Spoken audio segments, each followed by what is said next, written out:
जय स्वामीनारायण वाला हरिभक्तों, अमारी आ यूट्यूब चैनल जिगर स्टूडियो जिगर पटेल ने लाइक शेर और सब्सक्राइब करवानुं भूलता नहीं। राजी रहजो। जय स्वामीनारायण।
ब्रह्म मिथ्यानो पाठ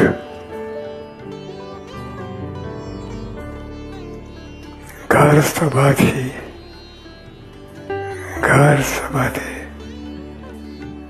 सुख शांति राजीपो અને મોક્ષ ચારે મળે છે। ઘર સભાએ પ્રેમથી મન દઈને ચોટાડીને घर सभा करिए तो आ चार फायदा मोटा फायदा तमारे बड़ा फायदा લૌકિક ફાયદો ને ક્યાંય ટપી જાય એવો ફાયદો થાય. ઘર સવારથી સુખ, શાંતિ, રાજીપો અને મોક્ષ ચારે મળે છે. સજન મહારાજ છે.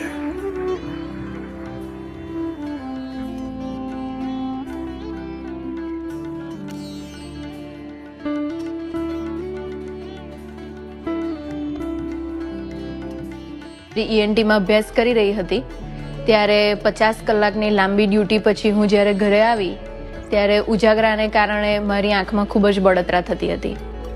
એટલે મેં મારા પિતાજીને મારી આંખમાં ટીપા નાખવા માટે જણાવ્યું.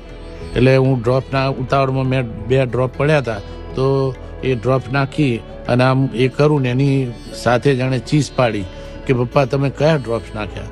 એઓએ જેવા મારી જમણી આંખમાં ટીપા નાખ્યા એવી જ હું એકદમ ચીસ પાડી ઉઠે અને ડ્રોપ્સની બોટલ પર જોયું તો એ આંખના ટીપા નહોતા, પરંતુ મારી મમ્મીને કાનમાં નાખવા માટેના સ્ટીરોઇડના ડ્રોપ્સ હતા. એટલે હું તરત જ ઊભી થઈ અને ક્લીન વોટરથી મારી આઈસ ક્લીન કરી અને મિરરમાં જોયું તો આંખની ઉપરનું જે ટ્રાન્સપરન્ટ લેયર હોય એ હોરિઝોન્ટલી ફાટી જ ગયું હતું અને મને આંખથી કશું દેખાતું જ નહોતું. એટલે સવારે 6 વાગે તાત્કાલિક અમે હોસ્પિટલ પહોંચ્યા. ત્યાં ડૉક્ટરે ચેકઅપ કરી અને મને આંખમાં પટ્ટી કરી આપી. યોગાનું યુગ એ વખતે મહંત સ્વામી મહારાજ અટલાદરા ખાતે જ બિરાજમાન હતા. એટલે અમે હોસ્પિટલથી સીધા મંદિરે પહોંચ્યા. એવું હોવા છતાં પણ દીકરી અમારી સાથે પૂજા દર્શનમાં આવી. બાપાના કે મારા દર્શન કરવા છે, જે થયું એ એમ કહી મને પણ એક શબ્દ ના કહ્યો. એણે પણ ચિંતા ના કરી કે જેવી ભગવાનની ઈચ્છા. અને પૂજા દર્શનમાં બેઠા અને હું બહુ જ ચિંતા કરતો કે બાપા આ એના બાપથી આવું નુકસાન દીકરીને થઈ ગયું તો મને હું આ લોકોના મોં શું બતાવીશ. ત્યાં પૂજા બાદ બાપા જ્યાં કારમાં બેસવા જાય છે ત્યારે પૂજ્ય જ્ઞાનવત્સલ સ્વામી અને મારા પપ્પાએ આખી વાત બાપાને જણાવી. બાપાને મેં કહ્યું કે બાપા મને આશીર્વાદ આપો, મને બહુ ચિંતા થાય છે કે આ દીકરીનું શું થશે, આટલી બધી ભણાઈ અને હું શું મોં બતાવીશ લોકોને, એવી બહુ ચિંતા મને થતી. તો દીકરીએ તો મને કશું ના કહ્યું પણ મારા હૃદયને બહુ ચિંતા હતી. બાપા એક જ શબ્દ બોલ્યા કે ચિંતા ના કરશો, જેવું પહેલા દેખતા હતા એવું એ દેખતા થઈ જશે. અને એ બોલ્યા ને જે મને હાશ થઈ. એના પછી 3 દિવસ સુધી સતત બાપા પૂજ્ય જ્ઞાનવત્સલ સ્વામીને મારી આંખના સમાચાર પૂછે અને ચોથે દિવસે મારે જ્યારે પટ્ટી ખોલી ત્યારે મને જેવું પહેલા દેખાતું હતું એવું એકદમ ક્લિયર ચોખ્ખું જ દેખાતું હતું. અને આ વાત પૂજ્ય જ્ઞાનવત્સલ સ્વામી બાપા જ્યારે જમવા બેઠા ત્યારે કરી ત્યારે જાણે બાપાના મુખારવિંદ પર આમ હાશ થઈ હોય એવા ભાવ હતા. અને બાપાના સમાચાર આલ્યા ત્યારે બાપા બોલ્યા કે અમે 3 દિવસથી એમની પ્રાર્થના કરીએ છીએ કે દીકરીને સારું થઈ જાય. સ્વામી, અમને એવું થાય કે જેવા તો તમને ઘણા, છતાં આપ અમારી ચિંતા કરો છો. જીવનની ગમે તેવી તકલીફોમાં આપના 2 શબ્દો અમને નિશ્ચિંત કરી દે છે. સ્વામી, આપની કાળજીથી અને પ્રેમથી અમને નિશ્ચિંત કરવા બદલ આપનો ખૂબ ખૂબ આભાર.